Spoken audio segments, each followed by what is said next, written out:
Um imenso prazer estar aqui no Rio de Janeiro. Bem, obrigado. Obrigado. Obrigado. Muito obrigado. Ainda bem que eu não sou tímido. É um imenso prazer estar aqui no Rio de Janeiro, cidade que eu amo tanto. E é um imenso prazer falar sobre o tema que nós vamos falar agora.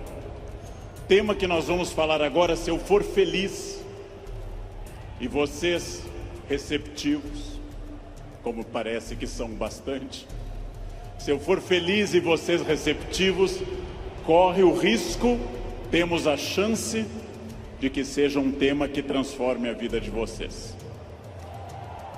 Por quê? Porque eu vou falar naturalmente de autores que eu estudo há 30 anos, eu vou falar das coisas que eu me dedico na universidade, eu vou falar de muitas coisas que vocês encontram nos livros. Mas, minhas senhoras, meus senhores, eu também vou falar das coisas que eu aprendi nesses 54 anos de vida, nesses 35 anos de magistério, e que eu tento transmitir através de livros, vídeos, programas e outras participações. Então, em primeiro lugar, vamos pensar numa pergunta que parece uma pergunta estranha, mas é de longe a pergunta mais importante. Por quê? Porque, obviamente, se num domingo à tarde eu tenho diante de mim esse imenso auditório, se num domingo à tarde eu tenho tanta gente que está aqui, é porque vocês estão dando uma resposta a essa pergunta. Vocês querem ser felizes. Vocês estão respondendo a uma questão importante sobre a realização da vida. Quanto mais consciente for essa resposta, quanto mais você tiver consciência do que você quer e do que você é, mais chance você vai conseguir de ser feliz. A pergunta que eu vou fazer, eu sei a resposta, porque eu estava ali atrás ouvindo essa maravilhosa rave aqui. A pergunta eu sei a resposta, porque nós estamos num clima de alegria, de entusiasmo. Entusiasmo é uma palavra linda, vem do grego cheio de Deus, entheos. Cheio de Deus, entusiasmo. Mas eu vou começar fazendo uma pergunta que eu sei a resposta. É típico de professor isso. Se eu pergunto aqui nesse ambiente entusiasmado, com 27 mil pessoas cheias de energia, se vocês são felizes, eu sei a resposta. Pergunta, nesse momento, quem nessa distinta plateia se considera uma pessoa feliz? Acaba de falir o laboratório do Prozac. Não haverá mais depressão no planeta Terra. Bem, é óbvio que a felicidade de vocês é notável. Se eu fosse cego e surdo, eu sentiria a vibração do auditório. Porém, agora começa a função chata do filósofo. Amanhã, quando vocês estiverem afônicos, semissurdos, amanhã, quando vier mais uma segunda-feira e mais uma, amanhã, quando vocês lerem os jornais, que são a coisa mais broxante que existe hoje no planeta, ler manchetes de jornais, amanhã vocês estarão talvez não tão entusiasmados quanto hoje, e daqui a 15 dias talvez um pouco menos, mas esse é um momento em que o entusiasmo é lógico. Então a minha pergunta é para médio e longo prazo, porque eu estou falando de um dos momentos mais difíceis da história do Brasil, eu estou falando de um momento complicado. Ok. É para eu falar mais próximo do microfone. Eu já acho que eu estou berrando, mas...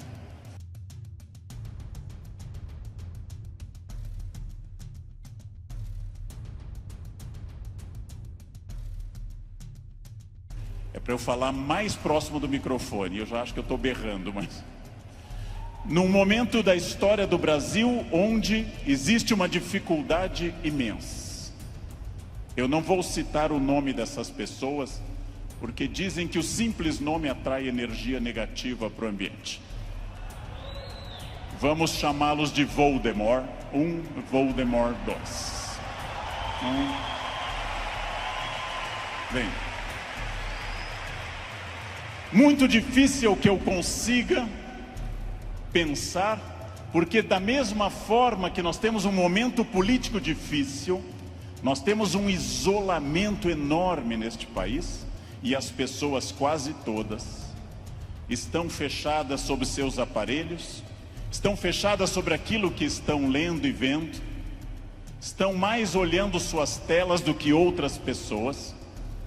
Há um individualismo enorme, crescente, há um individualismo que nos domina nesse momento, sem sombra de dúvida. E eu vou traduzir esse individualismo nessa piada. Um homem tenta advertir uma senhora que se encontra em rumo de colisão e grita o núcleo duro da mensagem, vaca, porque ele não tem tempo para elaborar uma frase, ele não tem tempo para dizer, cuidado, ó senhora, haverá um choque. Então ele grita apenas vaca, e ela que não olha para o rosto dele, e ela que não vê que o rosto dele é de preocupação e não de insulto, ela se vira e insinua que o casamento dele é uma sociedade aberta e não fechada. Bem,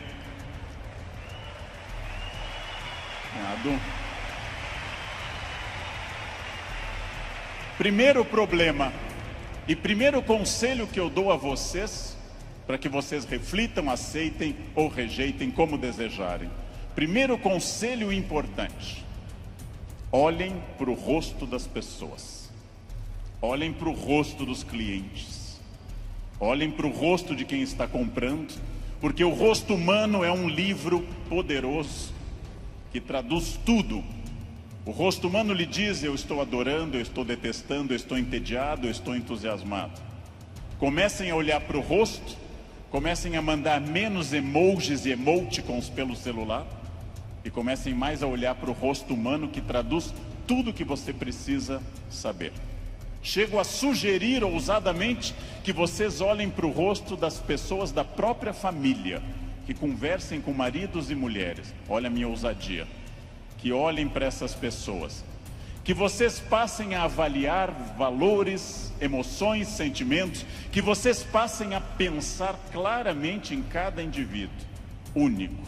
Essa é uma das grandes chaves do sucesso. Eu tinha um erro, eu tinha um defeito como profissional. Há alguns anos eu entrava num grande evento como esse pensando o seguinte: acabei de chegar de Foz do Iguaçu, dei palestra lá, amanhã eu tenho que estar cedo em São Paulo, depois eu vou para a Bahia, depois eu tenho que voltar correndo da Bahia porque eu tenho aula na terça-feira de manhã cedo em Campinas. E eu vivia no compromisso seguinte, eu vivia no momento seguinte. Isso é um defeito. Vivam no momento que vocês estão. Ao entrarem para conversar com alguém, ao tentar uma venda, ao ler um livro, ao namorar, ao conversar com seu filho, ao fazer qualquer coisa importante na sua vida, entre inteiramente naquilo. Não fique pensando o que vem depois. Faça daquela experiência única, e que a pessoa que está com você não entenda e não sinta, em hipótese alguma, que ela é um obstáculo ao seu horário, que ela é um obstáculo à sua realização. Entreguem-se a isso. Quais são os meus valores? De novo, parece uma pergunta estranha, mas é uma das perguntas mais importantes que nós temos. Qual é o seu valor? Qual é o seu valor principal? Qual o seu valor auxiliar? O que faz você se emocionar? O que move seu coração? O que impulsiona seu despertar? Quais as ideias que você tem mais fortes pela manhã? Em que você dorme pensando em quem? Estes são seus valores. Decidiu que seus valores são família, dinheiro, um equilíbrio entre os dois, Decidiu que seus valores são viagens, família, dinheiro, um equilíbrio entre os três? Perfeito. Definido o valor, procure este valor obsessivamente, sem cessar em nenhum momento. Há mais de 40 anos, quando eu estava estudando línguas inclusive, eu ouvi várias pessoas dizendo sempre que era muito esforço. Quando eu fiz a faculdade, evitei excesso de festas, evitei maconha, o que num curso de humanas na USP é um isolamento muito grande. Não pegava ninguém. Evitei coisas, foquei no que eu queria. Eu estou aqui para estudar. Eu estou aqui para estudar muito. Depois continuei estudando e fiz mestrado e doutorado, fui morar fora, aprendi línguas e sempre mirando no meu valor. Meu valor é ser um profissional de excelência. E não apenas excelência média, de grande excelência.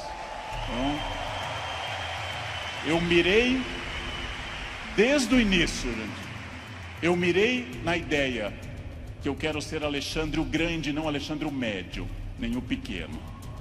Não quero ser médio, não quero ser a pessoa legalzinha.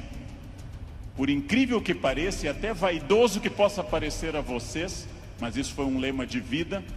Desde muito cedo eu disse, eu quero ser, se não o melhor, um dos melhores professores do Brasil. Um valor alto, vaidoso. Só que eu aprendi que mirando alto, às vezes a gente consegue um pouco menos. Se você mirar baixo, você consegue ainda menos. Mire alto. Não tente ser o melhor vendedor do condomínio, é muito pouco. Não tente ser a melhor pessoa da rua, é muito pouco. Mirem alto. Mirem alto e busquem isso. Eu quero ser o melhor vendedor do Brasil. Simplesmente isso. Se alguém acha que não pode, ache os instrumentos para poder. E aí um outro conselho importante. Querem saber quando está dando certo? Querem saber quando o projeto de vida de vocês acertou no valor? São aqueles semi-amigos. Semi-amigo é o inimigo que lhe abraça. Chegam a você e lhe dizem, você tem sorte, né? Nossa, você tem muita sorte. Prestem atenção nessa frase que o tio Leandro vai dizer. Sorte é o nome que o vagabundo dá ao esforço que ele não faz. Então, sorte existe, sim. Eu não controlo tudo. Eu não sou Deus, eu não controlo tudo. Por vezes eu estou em Congonhas, o avião tenta aterrissar e arremete. É para testar a força do esfíncter de vocês. Eu não controlo tudo, mas aquilo que eu controlo, e é bastante, eu sou sócio majoritário da minha existência, e para isso eu preciso de equilíbrio. Equilíbrio é fácil perceber quando está faltando. Se vocês não trabalharem, perderão a família. Se vocês só trabalharem, perderão a família também. Equilíbrio é um diálogo constante. Estou cuidando do meu corpo é funcional, o corpo tem que ser funcional. Eu tenho que sair do sofá sem auxílio de muitas pessoas. Eu tenho que ser capaz de subir uma escada sem tenda de oxigênio. O corpo tem que ser funcional até a idade que ele é funcional. Ou seja, equilíbrio é aquilo que nós estamos em plena crise. Estamos em plena crise. Só que há pessoas neste ano de crise que perderam, outras se mantiveram e outras prosperaram. Então não é a crise que faz diferença, é a sua reação diante dela. A crise veio para todos os 206 milhões de brasileiros. Há pessoas que afundaram, há pessoas que mantiveram o que tinham e há pessoas que hoje estão melhores do que estavam há algum tempo. É claro que hoje, no momento da crise, eu vou dar uma pista histórica importante. O que é crise? É quando eu tenho muitas perspectivas diante de mim. Só que a crise é aquilo que separa o amador do profissional. Todo mundo sabe dirigir numa boa estrada em dia de sol. Pouquíssimas pessoas sabem dirigir numa estrada com chuva à noite esburacada. A crise separa quem é bom de quem é ruim, o amador do profissional, de quem veio ao mundo a trabalho ou a passeio. Todo mundo sabe, em situação sem estresse, ser calmo. Poucas pessoas são calmas em situação de estresse. Todo professor é ótimo se a turma for ótima. Poucos professores são bons quando a turma é resistente. Todo mundo pode vender para o cliente fácil. Pouca gente pode vender para o cliente difícil. É o cliente difícil que separa o amador do profissional. O outro não precisa. Importante. Crises passam sempre, sem exceção. Toda crise passa. E aqui já vem a pergunta: onde você quer estar quando essa crise passar? Com quem? Onde você quer estar quando essa crise passar? Eu quero fazer muitas perguntas importantes para nós. Vamos agora testar uma questão importante. Quase todo mundo no Brasil está pessimista. Há um pessimismo dominante. Ótimo. Mais fácil ainda de trabalhar. Por quê? Vamos testar a idade de vocês. Quem lembra dessa personagem provavelmente tem curso de datilografia. Quem lembra dessa personagem fez prova com um mimeógrafo. Provavelmente teve Orkut. Quem lembra dessa personagem é uma pessoa experiente. Essa hiena, um desenho animado da década de 60 e 70, a hiena Hard ficava dizendo: ó vida, ó céus, ó azar. Ela era pessimista, porém tudo que a hiena dizia que podia dar errado, dava. Ela era pessimista, mas ela acertava. Por isso que eu quero dizer a vocês que o pessimismo pode ter alguns valores. Ele nos dá uma amostra dos riscos. É importante ter um pessimista na equipe, mas no máximo um, apenas um, que é o que uma equipe tolera. Quando alguém chega e diz: nós vamos dobrar o capital, dobrar o número de clientes, nós estaremos em mais 30 países até o ano que vem, o pessimista diz: calma, não é tão fácil. Pessimista é importante para levantar problemas, mas agora eu vou mostrar uma imagem daquilo que eu acredito. No barco está a hiena pessimista dizendo: lógico, o continente está longe, a desidratação é certa, há tubarões, essa vela é ridícula, esse remo não vai levar a nada. Ele tem razão, a hiena tem razão. Mas observem uma coisa: o pessimista faz um bom quadro dos problemas, mas não está fazendo, para dizer uma coisa elegante para uma plateia distinta, não está fazendo sêmen algum para mudar isso. Não dá para ser mais direto que isso à tarde, não é? Bem,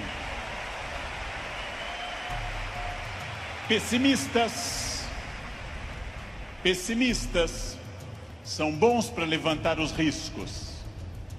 Pessimistas são péssimos para resolver os problemas. Para eu resolver um problema, para eu resolver qualquer coisa, eu preciso de um otimismo obsessivo. Se eu não for otimista, gente, eu jamais teria casado. As estatísticas me contrariam. Casamento é submarino, pode flutuar, mas foi feito para afundar. Foi feito para afundar. Se eu não fosse tomado de um otimismo obsessivo e doentio, eu não teria filhos, porque é um investimento de retorno muito ruim. Filhos nunca amortizam o que você investe neles. Com filhos você nunca chega ao topo. Pelo contrário, você vai investir centenas de milhares de reais e vai ouvir a frase: eu te odeio. Filho não vale a pena. Casar não vale a pena.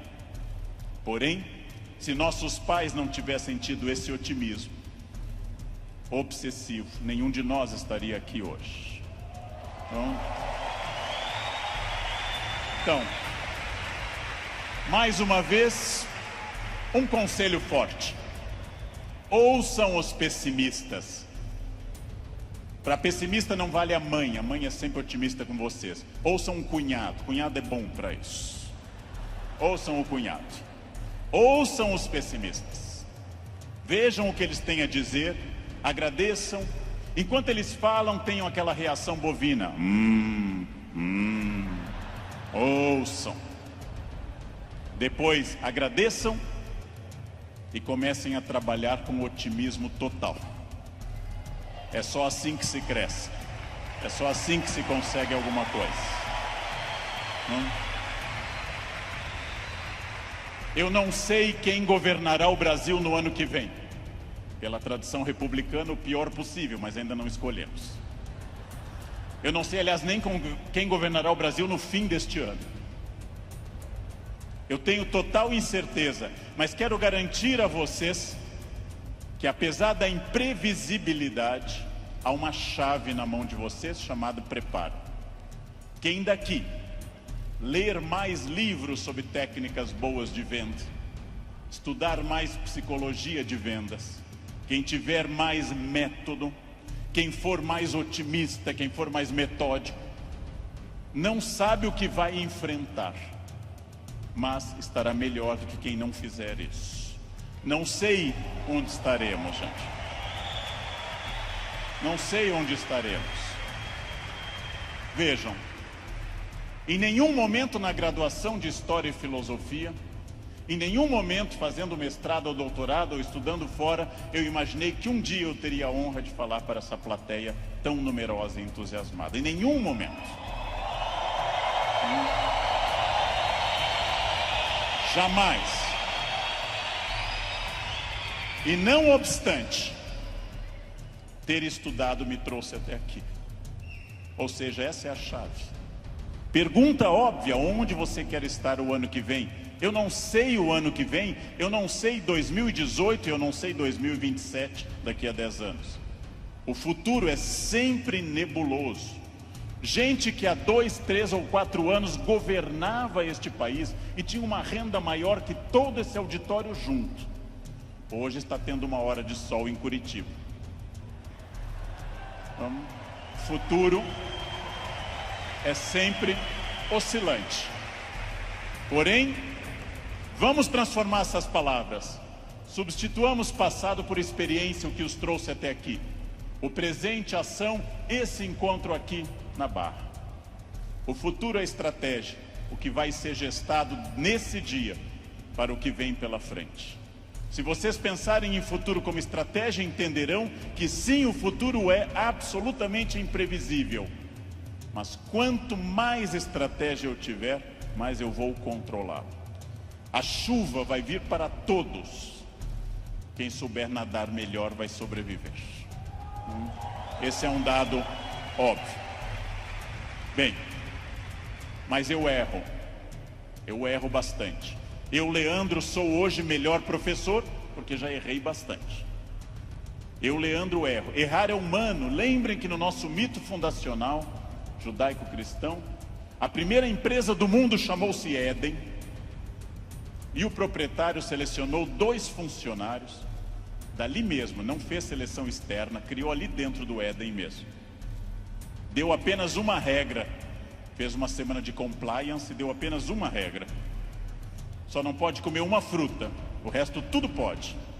Foram lá e comeram. Foram demitidos por justa causa. Foram para o mundo, tiveram 2 filhos. Um matou o outro, Caim matou Abel. Primeira família do mundo, a mais próxima de Deus. 2 infratores, um assassino e um cadáver. Essa é a primeira família do mundo.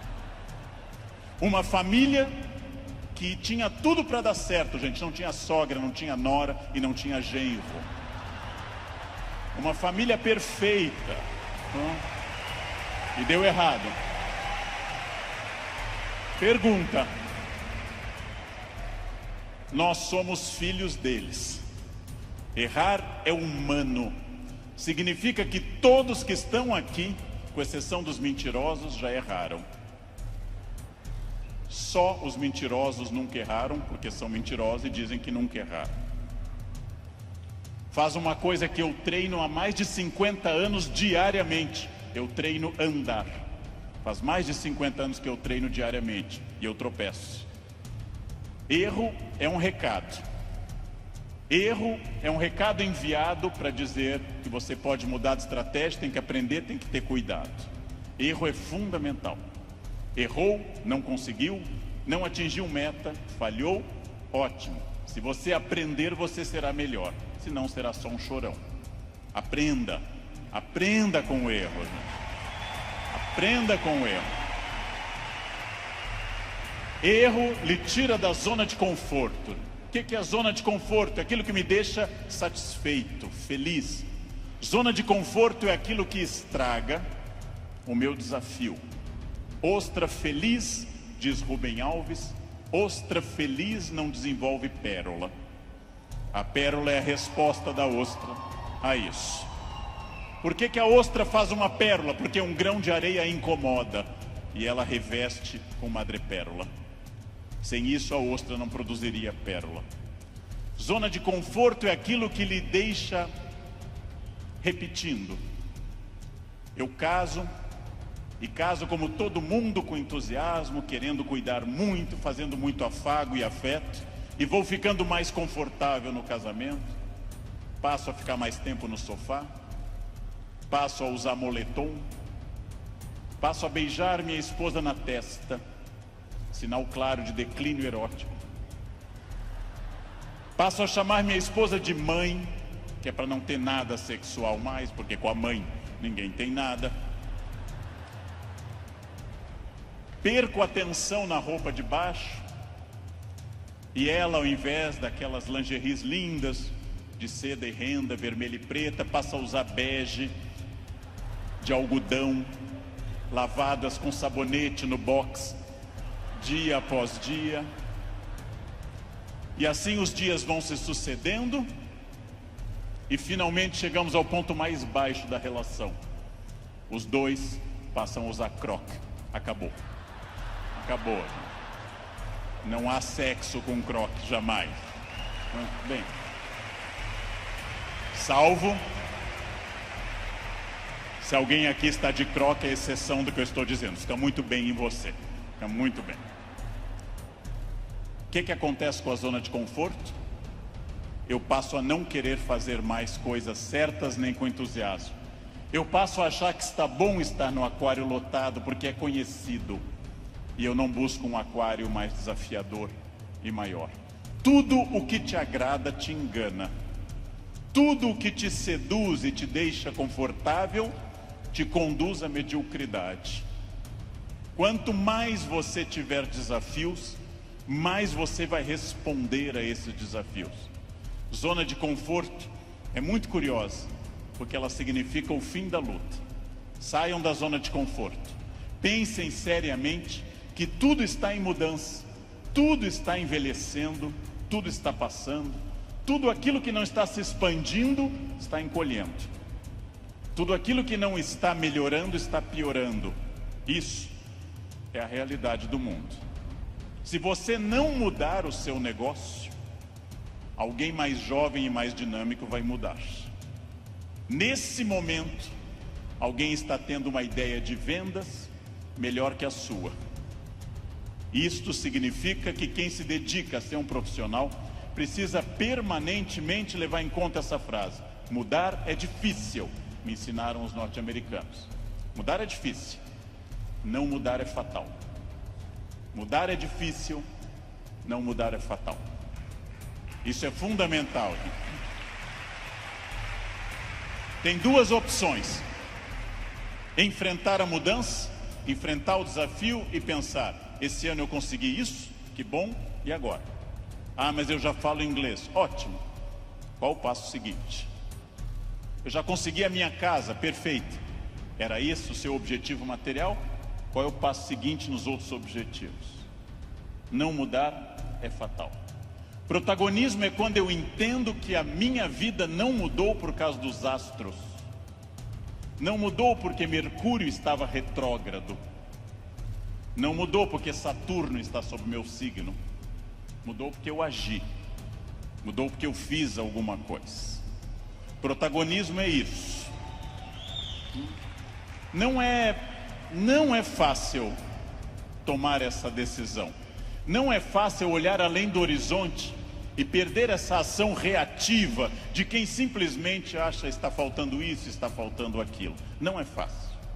Não é fácil essa transformação. A visão além do horizonte pressupõe racionalidade, pressupõe previsão. E eu venho de um país que eu amo tanto, este Brasil, apaixonadamente, um país que não gosta de ser estratégico. Todos os dias eu pego avião, gente, todos os dias, como hoje de manhã, como agora à tarde. Todos os dias eu enfrento raios-x e pessoas que passam, aí tem o celular no bolso e voltam. E eu atrás dessa pessoa envelhecendo. E a pessoa passa de novo, as moedas, e volta. Ah, é a botinha cafona com taxinhas, volta. Depois de 10 vezes a pessoa passa, sem nenhuma estratégia. Chega à porta do Finger, a funcionária pede documento e começa a procurar na bolsa ou na mochila o documento. Naquele momento, o meu já está em ângulo para mostrar para o funcionário. Essa pessoa acha o documento, entra no avião, vai até a metade e aí olha o seu ticket, 2A, e começa a voltar, contrariando a piracema que está indo para o fundo do avião. Estratégia é a capacidade de se antecipar à necessidade. Estratégia está pensando o seguinte: está dando certo a minha estratégia nesse momento? Ótimo. Está dando certo, já é passado. O que eu vou fazer no futuro? O que eu vou fazer para transformar isso? Racionalidade e estratégia. Não existe destino. Eu sou das pessoas que compartilha da ideia que não existe destino. Existem acidentes para todos. O que eu faço com esse acidente me define. Ah, Leandro, você fala bem porque você é de aquário. Eu sou de aquário. Aquário é ar. Pessoas de ar falam bastante. Gêmeos também. Ah, você é muito ciumenta, mulher, porque você é de escorpião. Escorpião é tomado pelos ciúmes. Mas que marido exemplar. É câncer. Câncer é água. Chora até a inauguração do supermercado. Mas que chefe autoritário. Áries. Ele é de Áries. É muito autoritário. Que secretária organizada. Virgem. Virginianos têm toque com ordem. Muito bem. Isso é pensamento mágico. Sabe o que é pensamento mágico? Acreditar que a minha vida é determinada por uma constelação na hora do nascimento. Sabem o que é vaidade, que também atrapalha? É ficar pensando agora, por que ele não falou do meu signo até agora? Isso é vaidade. Será que ele vai falar do meu signo? Isso é vaidade. Bem, superem isso. Superem essa ideia de sorte, azar, destino. Introduzam a ideia de decisão, estratégia e trabalho. Sartre diz, o filósofo que morreu em 1980, Sartre diz: não importa o que a vida fez de você. Pausa. Importa o que você fez com o que a vida fez de você. Não importa o que a vida fez de você. Importa o que você fez com isso. Você conseguiu aprender inglês porque sua família era rica e te levava para esquiar em Aspen, no Colorado? Ótimo. Tem outra maneira de aprender, na biblioteca pública com CDs de graça. Aspen é bom, Aspen é legal, mas não está impedido o acesso para outras pessoas. Não importa isso. A vida te deu 3 chances de sucesso material. Nascimento é a primeira. Quem nasceu de família boa, mas desprovida de recursos, já queimou 1/3 das chances. Família amorosa, mas sem CNPJ forte. Segunda chance, casamento. Quem casou por amor, já queimou 2/3 das chances. Casar por amor elimina mais 1/3 das suas chances. Sobrou só um, gente. Só um caminho. Trabalhar. Trabalhar bastante. ou casar de novo, ou nascer de novo. Eu já me convenci que é trabalho, que queimei os 2 terços iniciais também. Tenho família amorosa e muito trabalho pela frente. O que significa aí, gente? Vamos pensar. Eu não sou controlado. Eu não sou controlado pelo destino. É óbvio que eu não sou tudo e nem posso tudo e nem sei tudo, mas eu não sou controlado pelo destino.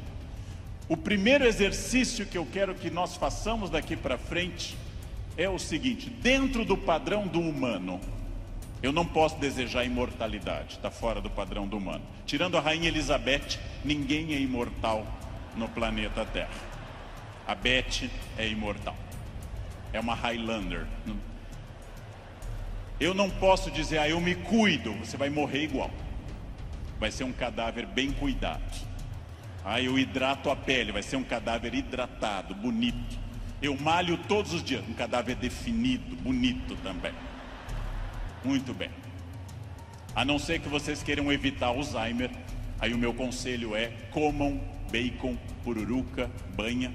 Isso evita Alzheimer. Vocês não chegarão à idade de desenvolver Alzheimer. Vão morrer antes. Bem. Não controlo tudo. Não controlo tudo. Não sou dono do universo. Não posso impedir a morte que virá.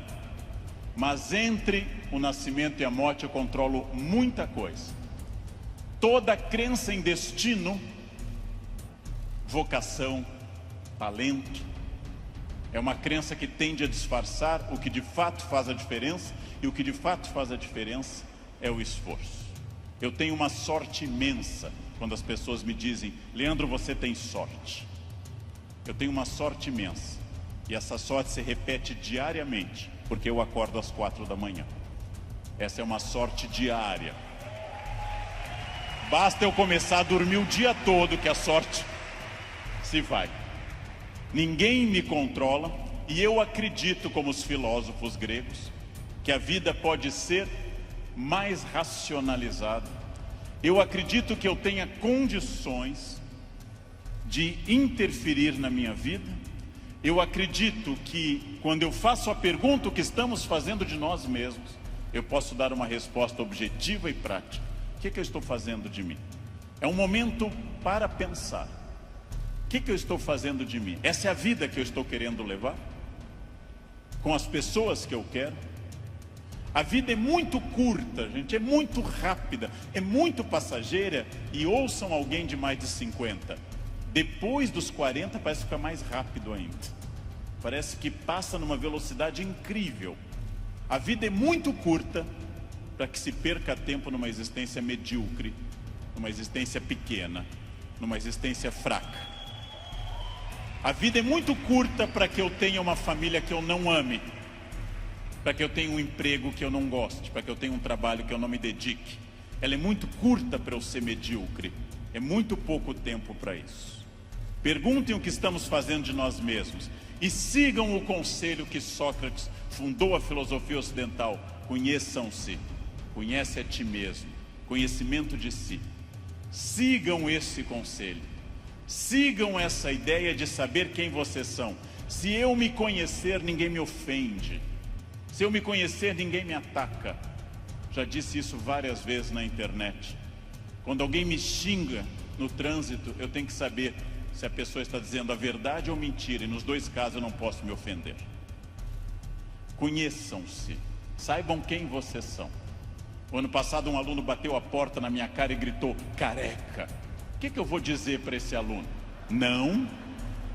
Retire o que você disse. Não. Estou ofendido. Vejam, as pessoas têm direito a dizer o que querem. É um direito constitucional. Eu só me ofendo quando eu concordo com elas. Ataque é veneno. Veneno só funciona se eu tomar. Ataque é veneno, eu preciso tomá-lo. Então, se eu não tomar, o veneno não funciona. Já ouvi no trânsito de São Paulo e gravei um programa sobre isso uma vez, um café filosófico. Alguém me gritou, insinuando que minha mãe exercia atividade erótica remunerada. Examino a biografia de minha mãe, hoje com 80 anos. Na juventude ela está sempre com o rosto fechado nas fotos, como era próprio daquela época, nunca sorrindo. Era obviamente uma mulher fiel, sempre triste, fechada, uma mulher de um homem só, não ria, não tinha aquela pele brilhante da mulher que não é tão dedicada. No passado por virtude, no presente por falta de mercado, minha mãe não é uma prostituta. Então eu não me ofendo. Mas se ela fosse, e não é crime no Brasil ser, eu teria que dizer à pessoa, você conheceu uma mãe? Você ia lá em casa? Não. Também não teria que me ofender. Segundo xingamento mais comum e mais estranho, diz respeito à orientação sexual, que é mais estranho ainda, já que orientação sexual não é xingamento, mas é uma característica de cada pessoa. Alguém insinua que eu seja de uma orientação sexual específica. Eu observo e penso, tenho 54 anos, é uma idade boa para você já saber seus orifícios preferidos. É uma idade que, grosso modo, você já sabe mais ou menos o que você gosta. E não haveria problema nenhum em gostar de outra coisa. Então eu digo, você está enganado. Seguindo o velho conselho do Rio Grande do Sul, onde eu nasci, por onde sai o feijão, não entra mandioca. Bem, mas e se fosse?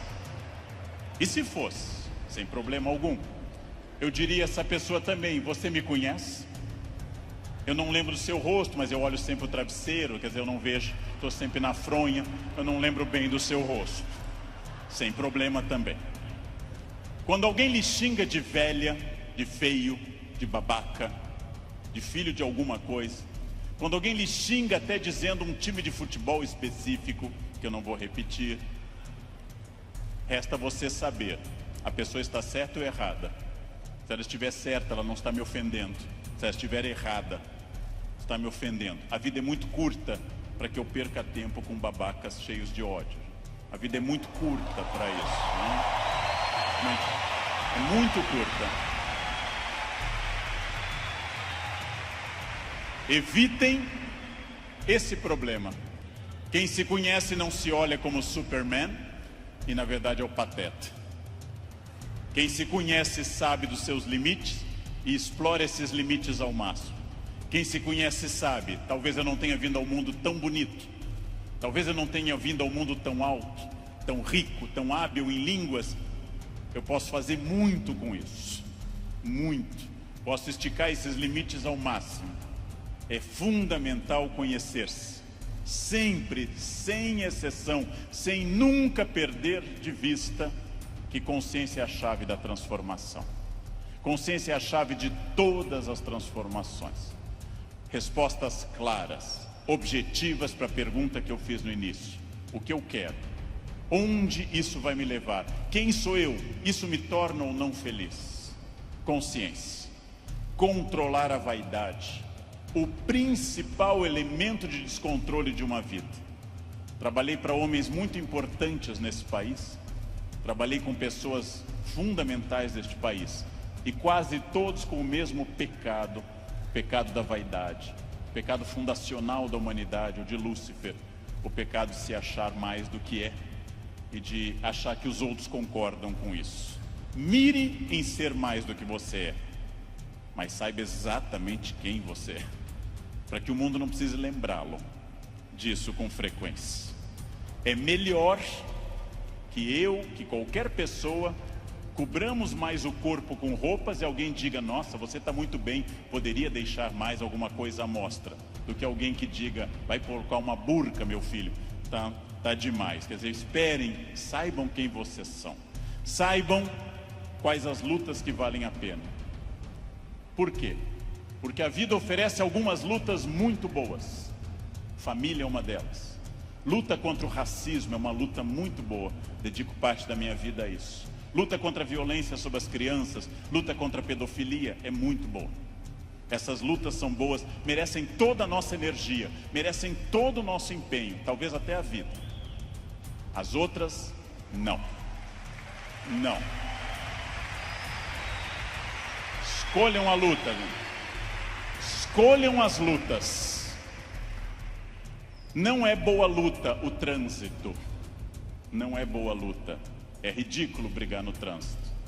A pessoa pode estar simplesmente louca, drogada ou armada. Não lutem no trânsito. Não percam um projeto de vida por causa de um louco. Não lutem em família, dentro da família. Família é como herpes, volta sempre. Volta sempre, gente. Você brigou agora, no próximo Natal tem de novo. Não adianta brigar. Escolham as lutas. E quando alguém lhe ofender na sua rede social, bloqueie, apague ou ignore. Rede social não é um bom espaço de luta, é perda de tempo ficar brigando em rede social. Escolham as lutas, gente. E aqui um detalhe, uma campanha. Falando no Brasil inteiro, eu estou lançando uma campanha, gente. Pelo amor de Deus, parem de dar bom dia em grupo de WhatsApp. É a minha campanha. É a minha campanha. Se alguém der bom dia, apaguem simplesmente. E pronto. Pronto, falei. Escolham as lutas. O mundo inteiro hoje está centrado em duas coisas: parecer, através de redes sociais, e ter. Ter é bom, se representar que eu vou melhorar com isso. Ter para ser, ter para parecer é ruim. É bom eu ter conforto, é bom eu ter algumas coisas materiais, desde que eu saiba que elas servem à minha felicidade. E não eu sirvo as coisas. Ter e parecer não se confunde com ser. É uma palavra difícil, eu sei. É uma palavra complicada, essa tal de felicidade. Epicuro, filósofo, que eu adoro, dá uma norma muito clara: viver não é um fardo, não viver não é um mal. Logo, diz Epicuro que nós devemos honestamente morrer e honestamente viver. Como eu posso ter medo do que é inevitável? Viver é um desafio constante, diário, não é um fardo. Não posso acordar como um condenado, não é um fardo, é bom. E também honestamente aceitar essas coisas. Muito importante, contido nessa imagem de uma escultora norte-americana, Bob Carlyle, que eu adoro. Essa estátua chama Self-Made Man. Mostra com o talento da escultora, em bronze, uma figura de um homem esculpindo-se. É uma metáfora excelente para todos nós. Eu estou parcialmente pronto, mas eu não sou perfeito. Perfeito quer dizer em latim feito até o fim. Perfectum, feito até o fim. Eu não sou perfeito. Eu sou perfectível. Eu estou em processo de transformação. Eu sou uma pessoa crescendo a cada instante. Eu tenho partes completamente prontas, outras que precisam de melhoras e outras que precisam ser criadas. Eu não estarei pronto até o fim. O jogo termina apenas no fim. Construir-se. Qual é a parte que me falta? Qual é a parte que eu preciso melhorar? Qual é a parte que eu tenho que transformar? Talvez eu seja muito bom quanto a horários, quanto a sair da cama, mas eu sou bom quanto a resiliência, ou seja, enfrentar as pequenas crises cotidianas. Eu sou bom com resiliência e com horários, mas sou muito irritadiço. Tenho que trabalhar isso no meu autoconhecimento, num processo de psicologia, tenho que trabalhar minha irritação. Eu tenho partes a serem melhoradas. Meu português não é bom? Leia, aprende, estude. Eu tenho partes a serem melhoradas. É isso que nós chamamos de construir-se, fazer-se, tornar-se melhor. Não acreditar naquela síndrome de Gabriela, Cravo e Canela. Eu nasci assim, eu sou sempre assim. Gabriela, não existe isso.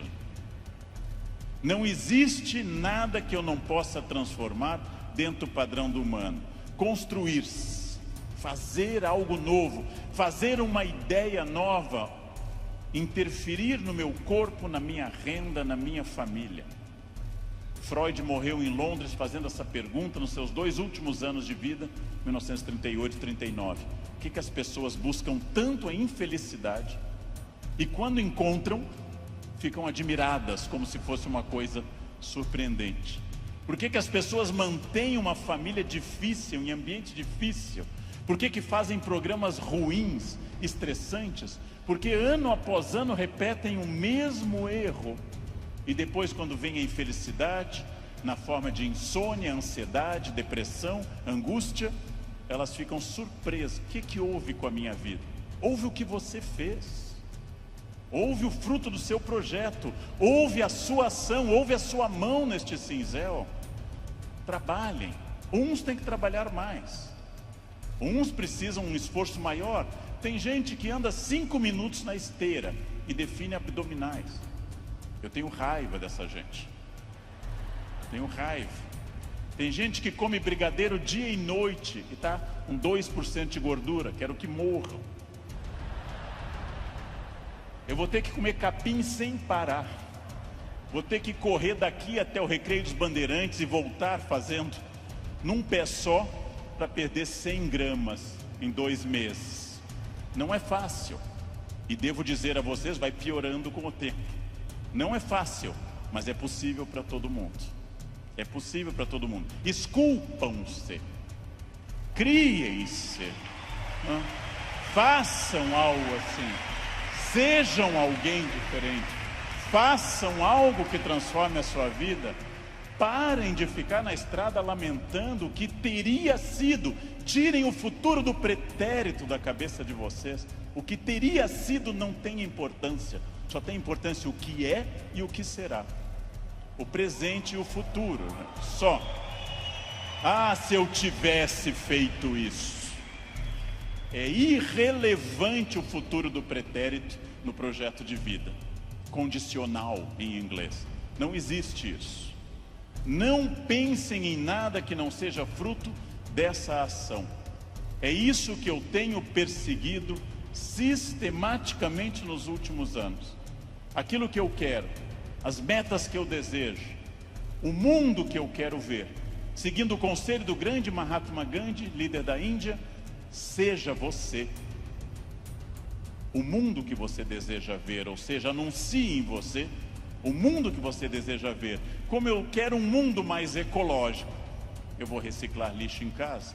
Como eu quero um mundo mais humano e mais educado, eu serei mais humano. Como eu quero um trânsito mais cidadão, eu serei um melhor motorista. Como eu quero combater a violência entre as pessoas, eu serei menos violento. Eu sou a transformação que eu quero ver no mundo. Parem de se espelhar no mundo, construam essas coisas, digam a si mesmos onde querem estar, com quem, com qual corpo, com qual renda, em qual casa, e persigam esse objetivo. Persigam esse objetivo. Pronto, simples. Num livro que eu acabei de ler, conta o autor que o grande pianista deu um concerto aqui no Rio, Arthur Moreira Lima, que eu admiro muito, tocou maravilhosamente Chopin, e ao final uma senhora simpática chegou e disse a Arthur Moreira Lima: nossa, eu daria minha vida para tocar como o senhor toca. Ele respondeu: eu dei a minha. Essa é a chave. Eu dei a minha. Eu dei a minha vida significa eu fiz todo o esforço para isso. De novo a pergunta com a qual eu iniciei essa fala. Você é feliz? Esse grupo respondeu com entusiasmo que era feliz. Perfeito. A gente sabe que talvez, uma ou outra pessoa aqui, 2 ou 3, talvez não sejam tão felizes, mas levantaram a mão porque ficava chato. Talvez. Mas a próxima pergunta é muito importante também. Se há algo que me incomoda, em qualquer campo, se há algo que me perturba, se há algo que me tira o sono, se há algo que eu poderia melhorar, se eu quero um outro modelo, o que pode ser feito a partir de hoje para mudar esses pontos complicados? Em janeiro eu me reuni com os meus alunos e um deles me disse: depois do carnaval eu vou estudar francês. E eu disse: você vai desfilar? Você é destaque em alguma escola? Você vai trabalhar na escola do samba, na cidade do samba? Não, então comece essa noite e não depois do carnaval. essa noite. Não depois do carnaval. Segunda-feira eu vou perder peso, não. Hoje. Vão a pé para casa. Começa hoje. Eu preciso ir até São Paulo a pé essa semana. Vocês não podem pensar nisso para depois. Eu tenho um assistente que, vendo tudo que eu faço para o Natal em família, eu gosto muito da festa de Natal, sou um fascinado pelo Natal, adoro festa de Natal. Ele disse: nossa, como eu gostaria que o Natal fosse assim lá em casa. E eu perguntei: e o que você acha que acontece para ser assim na minha casa? Anjos descem dia 24 e trazem a ceia e as atrações prontas, ou você me vê desde outubro no telefone indo atrás disso? O Natal será o que você quiser que ele seja. Será o que você quiser que ele seja. Se o seu Natal é depressivo, se o seu Natal é aquele que toca Jingle Bells e você chora, se o seu Natal é depressivo, é uma escolha sua, respeitável. Você gosta de Natal assim. Se o seu Natal é alegre, é uma escolha sua. Isto vale para tudo que vocês decidirem. O que pode ser feito para mudar os pontos complicados? Onde eu posso transformar quem eu quero ser daqui para frente? Eu digo isso sabendo que é fácil dizer e é complicado fazer. E o que eu ganho se eu for estratégico, consciente? O que eu ganho se eu tiver autoconhecimento? Estou recapitulando o que eu falei. E o que eu ganho se eu fizer as perguntas certas e me esforçar para atingir esse objetivo? A resposta disso é óbvia, é a vida plena. O que é uma vida plena? É a vida que eu controlo de acordo com a minha felicidade. Pessoas não plenas são aquelas que dizem que são levadas. Não dei sorte. Tentei, mas foi assim. Minha família não é uma família de sucesso. Eu tentei, mas não era o que eu queria. Não, você não tentou suficientemente. Acontece que para conduzir a uma conclusão tem uma coisa terrível. O fracasso é uma das coisas mais confortáveis que a espécie humana inventou. O fracasso é agradável, me tira toda a responsabilidade. Não dei certo, fui à falência, adquiri um vício, eu bebo até cair. O fracasso é super confortável, porque ele me faz parar de lutar. No momento que eu paro de lutar, eu me sinto tranquilo. O fracasso é um quarto confortável, o sucesso é um quarto desafiador. O fracasso é uma coisa que agrada a maioria das pessoas, por incrível que pareça. Por isso tanta gente gosta do fracasso. Por isso tanta gente fica no fracasso. Por isso que tanta gente leva um casamento ruim 30 anos. Fica num emprego ruim 30 anos. Não faz uma coisa certa uma década inteira e pensando, não deu. Porque isso é confortável. É confortável. E aí volto à pergunta que eu fiz aos senhores desde o início. Volto a essa pergunta fundamental. De fato, o que eu quero? Quem eu sou? Onde eu quero chegar? Com quem eu quero chegar? Quais são meus objetivos? Se eu tiver consciência profunda, eu transformo por completo. Então a primeira pergunta vocês já deram a resposta. E deram a resposta antes de ouvir o que eu tinha para falar. Todos aqui são felizes. Ótimo. Perfeito. A segunda pergunta é mais complicada. É a pergunta para deixar para vocês pensando nessa linda tarde de domingo. Quem daqui quer, nos próximos 10, 20 ou 30 anos, quem daqui quer continuar sendo feliz? Com êxito e feliz. Bem, melhor ainda, eu também.